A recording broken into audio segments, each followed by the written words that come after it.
안녕하세요. 시대에듀 사회통합 프로그램 종합평가 영주용 비화용 실전 모의고사 문제풀이 시간이 돌아왔습니다. 오늘도 1편의 영역별 연습 문제 중에 기본 연습 문제 법 두 번째 시간 가지도록 하겠습니다. 11번 법을 통해 권리를 보장받는 소송에 대한 설명으로 옳지 않은 것은 1. 모든 분쟁을 재판으로 해결하는 것이 가장 바람직하다. 2. 법원의 판사는 법률에 따라 공정하게 판결을 내려 분쟁을 해결한다. 3. 개인 간의 재산 문제, 가족 문제, 세금 문제 등을 소송으로 해결할 수 있다. 4. 재판 과정에서는 변호사나 대한법률구조공단의 도움을 받는 것이 바람직하다. 자, 11번은 법을 통해 권리를 보장받는 소송, 소송은 재판을 말합니다. 소송에 대한 설명으로 옳지 않은 것, 틀린 것을 찾는 문제인데요. 몇 번일까요? 네, 모두 1번으로 생각하셨나요? 1번이 정답입니다. 자, 모든 분쟁을 재판으로 해결하는 것이 가장 바람직하다 이렇게 말했는데요. 자, 재판으로 모든 분쟁을 해결하게 되면 재판을 할 경우에 시간과 비용이 많이 듭니다. 시간도 많이 걸리고 비용도 많이 드는 시간과 비용의 문제가 있는데요. 그러다 보니까 고통스러운 것도 이제 더 오랫동안 지속될 수가 있겠죠. 그래서 모든 분쟁을 재판으로 해결하기보다는 당사자끼리 대화와 타협을 통해서 해결할 수 있다면 문제를 해결하는 것이 더 좋겠습니다. 그래서 재판으로 해결한다 이것이 아니라 가능하면 서로 대화하고 조금씩 양보해서 타협을 해서 문제를 해결하는 게 가장 바람직한 방법이다. 이렇게 책에 제시가 되어 있습니다. 자, 그래서 옳지 않은 것은 1번이고요. 자, 2번부터 한번 볼까요? 법원의 판사는 법률에 따라 공정하게 판결을 내려 분쟁을 해결한다.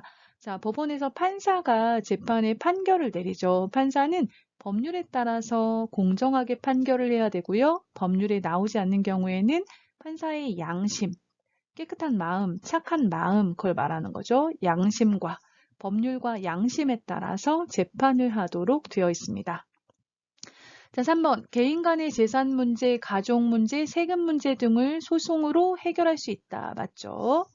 4번. 재판 과정에서는 변호사나 대한법률구조공단의 도움을 받는 것이 바람직하다. 맞습니다. 변호사를 통해서 이제 소송의 대리를 맡기기도 하고요. 그리고 또 경제적인 문제라든지 이런 것들이 있다면 대한법률구조공단의 도움을 받을 수가 있습니다. 자, 여기서 대한법률구조공단에 대해서 살펴보고 넘어가면 좋을 것 같습니다.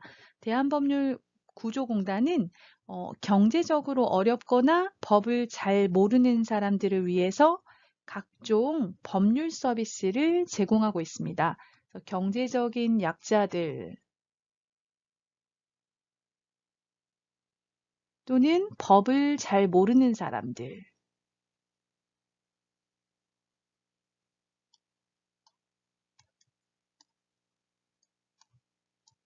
사람들을 위해서 하는데요.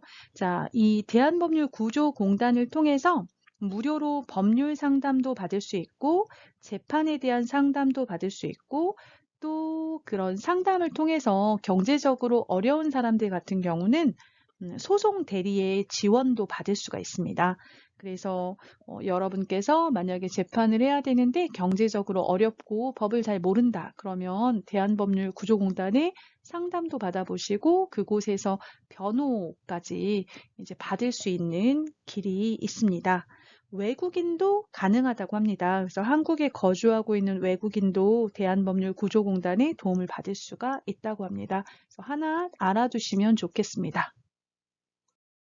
자, 12번. 다음 기관에 대한 설명을 알맞게 연결하면 1. 국가인권위원회 2. 국민권익위원회 3. 외국인 지원센터 오른쪽이요. A. 이민자나 외국인의 권리 보호. B. 국가기관으로 인한 피해를 구제. C. 기본적인 인권을 위한 국가기관. 자, 1번부터 한번 보겠습니다. 자, 국가인권위원회 하면요. 여러분 여기서는 인권이란 단어가 중요합니다. 자, 국가인권위원회는 모든 사람들의 기본적인 인권을 보호하기 위한 독립된 국가기관이거든요. 그래서 C의 기본적인 인권을 위한 국가기관이다가 정답이 되겠습니다. 그래서 인권이 들어간 설명을 찾으시면 정답을 찾을 수 있겠습니다. 자, 두 번째, 국민권익위원회. 자, 국민권익위원회는 부패 방지와 국민의 권익 보호, 권리 구제를 목적으로 하는 기관입니다.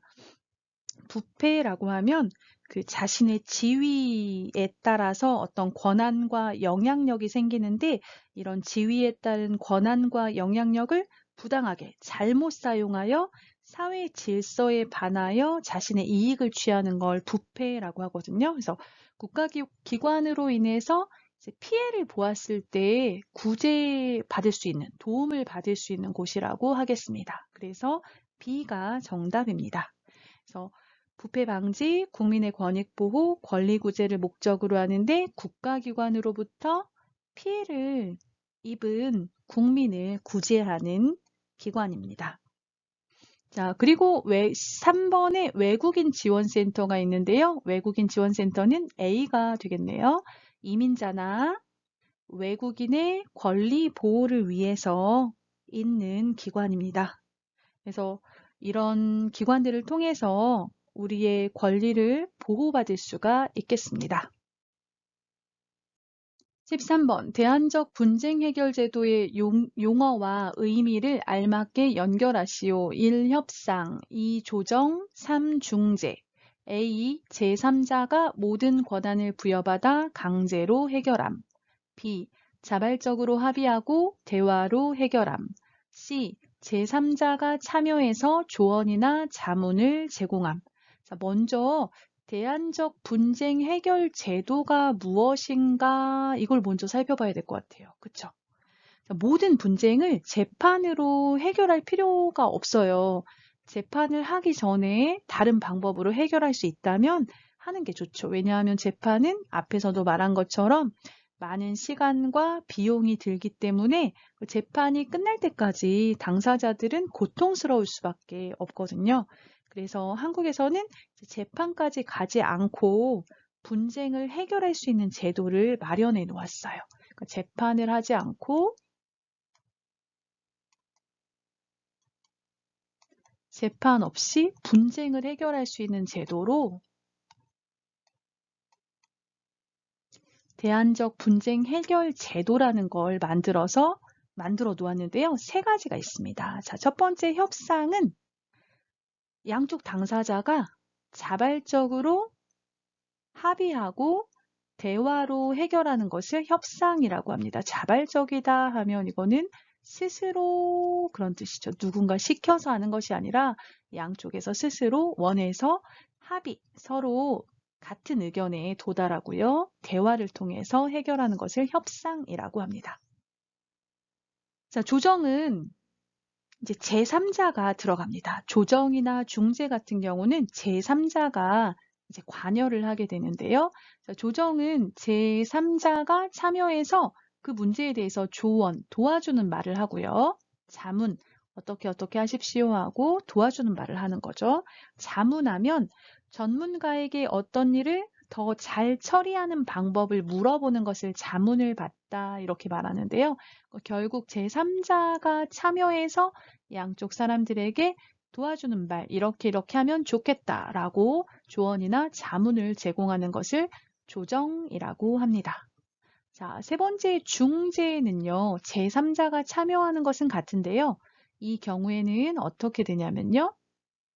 제3자가 모든 권한을 부여받아서 3자가 권한을 받아요. 권한이 있어요. 그래서 이것을 강제로 해결을 합니다.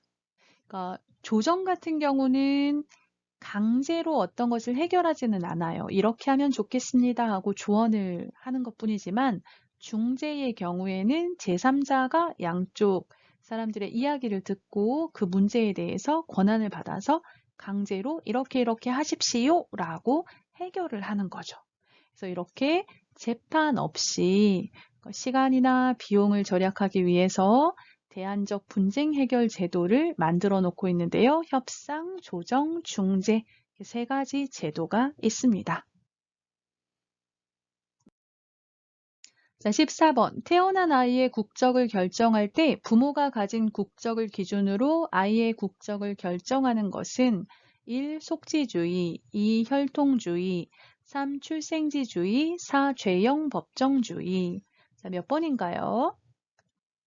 자, 태어난 아이의 국적을 결정하는 방법인데요. 국적을 결정할 때 부모가 가진 국적을 기준으로 아이의 국적을 결정한다. 부모가 누구냐? 이게 중요하다는 거죠. 그러면 사람이 중요한 거죠. 뭐예요? 2번의 혈통주의입니다. 혈통주의는 비슷한 말로 속인주의라고도 하지요. 자, 속지주의는 태어난 장소를 중요하게 생각하는 것입니다. 이런 경우에는 부모가 누구인지 중요하지 않고요. 어디에서 아기가 태어났는가 그것이 중요합니다. 속지주의라고도 하고 또는 출생지주의라고도 합니다. 자, 죄형 법정주의는 국적을 결정할 때 기준이 되는 게 아니죠. 죄형 법정주의는 여러분 범죄와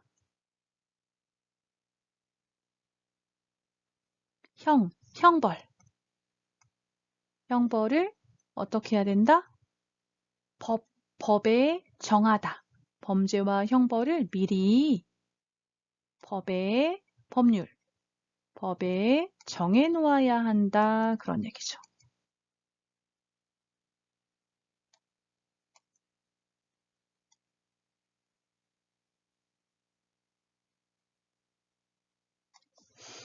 범죄와 형벌을 법에 미리 정해 놓아야 한다는 원칙입니다. 그래서 법에 없으면 범죄도 성립하지 않고 범죄가 아니니까 형벌을 줄 수도 없는 거죠. 그래서 미리 법에 범죄가 무엇인지 그 법에는 어떤 형벌을 주게 되는지 이런 것들을 정해 놓아야 한다는 원칙입니다.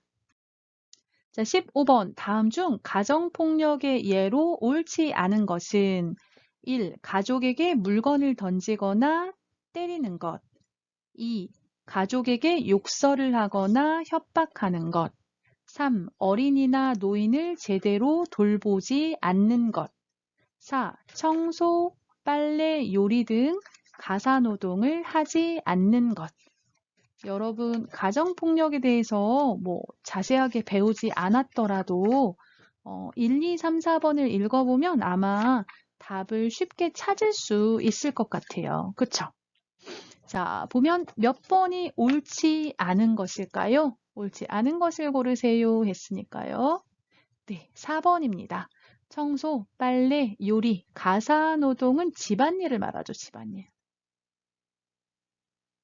가사노동을 하지 않는 것. 이것은 가정폭력은 아니죠. 자, 그러면 답은 4번이고요. 1번, 2번, 3번은 가정폭력에 해당합니다. 가정폭력하면 때리는 것만 가정폭력이다 이렇게 생각할 수 있는데 그렇지 않습니다. 가족에게 물건을 던지거나 때리는 것, 가정폭력이고요. 가족에게 욕설, 나쁜 말을 하거나 협박을 하는 것.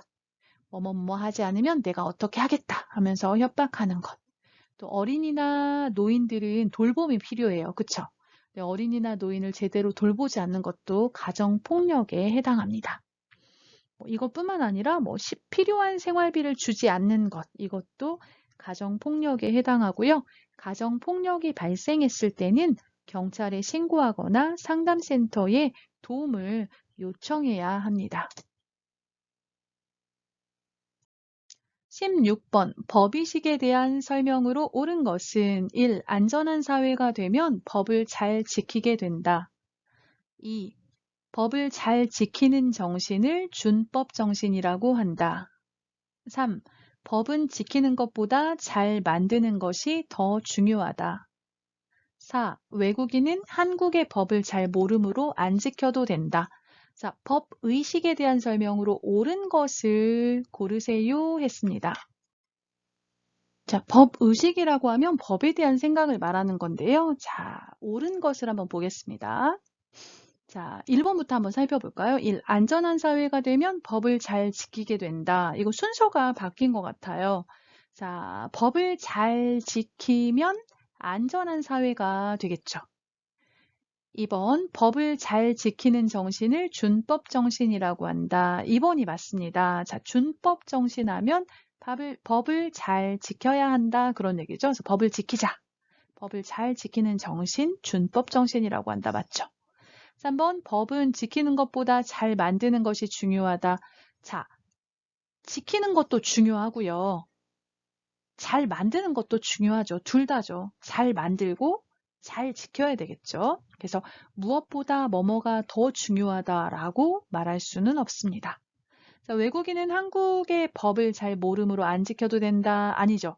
한국에 사는 외국인도 한국의 법을 잘 지켜야 합니다. 지키지 않으면 처벌받을 수 있고 또 어떤 경우에는 다시 비자를 받거나 한국에서 뭐 영주권이나 국적을 받을 때 제한을 받을 수가 있습니다.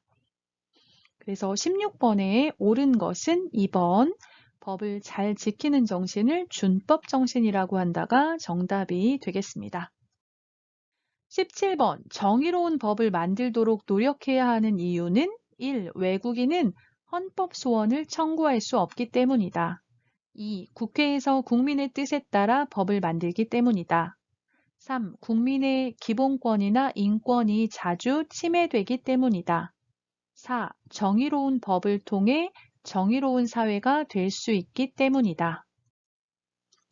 자, 정의가 무엇인지 먼저 한번 살펴봐야 될 것 같아요. 정의 하면요. 옳고 그름을 판단하여 각자가 받아야 할 정당한 몫을 주는 것을 정의라고 합니다. 열심히 노력한 사람에게, 잘한 사람에게는 보상을 주고 상을 주고 잘 못한 사람에게는 처벌을 하게 하는 거죠. 벌을 받도록 하는 거죠. 그렇게 하는 게 정의다 이렇게 말하거든요.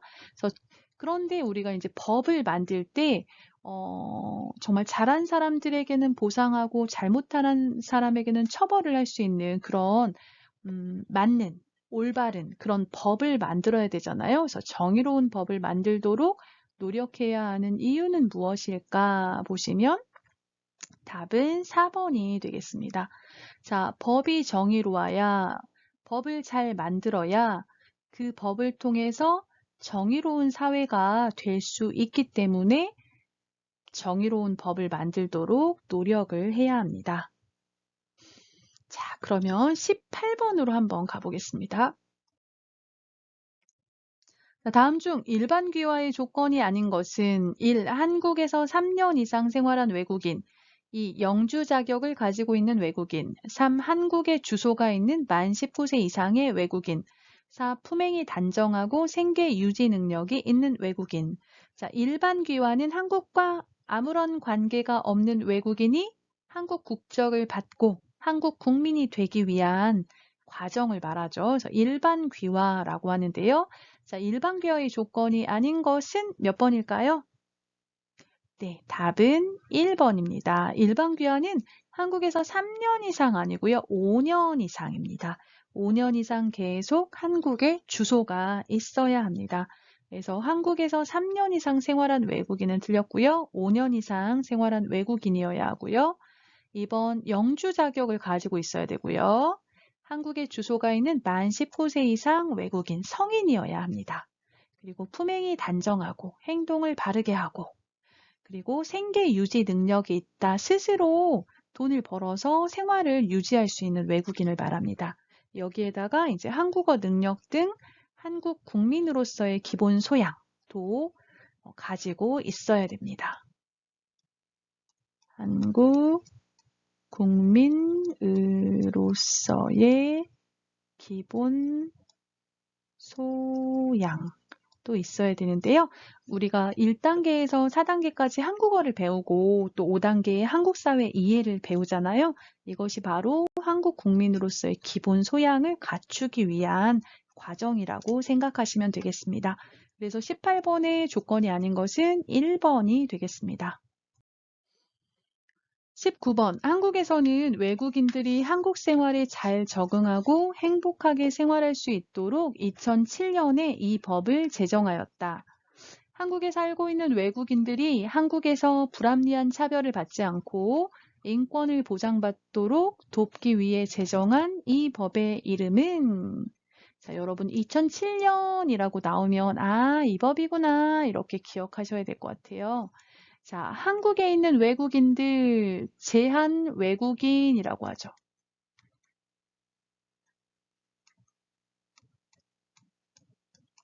한국에 있는 외국인들이 한국 생활에 잘 적응하고 행복하게 생활할 수 있도록 이 법을 만들었는데요.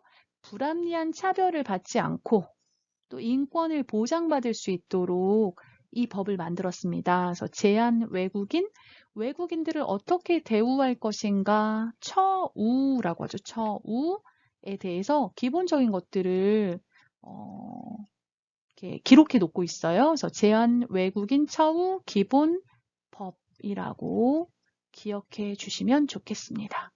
2007년에 제정했습니다. 여러분, 우리 그 세계인의 날 행사를 하잖아요. 이것도 제한 외국인 처우 기본법에 세계인의 날이라는 게 있어서 이제 그런 행사도 매년 이루어지고 있습니다. 여러분을 위한 법이니까 꼭 기억해 놓으시고요. 20번 가보겠습니다. 자, 20번 2018년 12월 20일부터 국적법 개정에 따라 귀화나 국적 회복 허가를 받은 사람이 한국 국적을 가지기 위해서 국적증서 수여식에 참석하여 해야 하는 것은 무엇일까요? 네, 바로 무엇이냐면요. 국민선서입니다.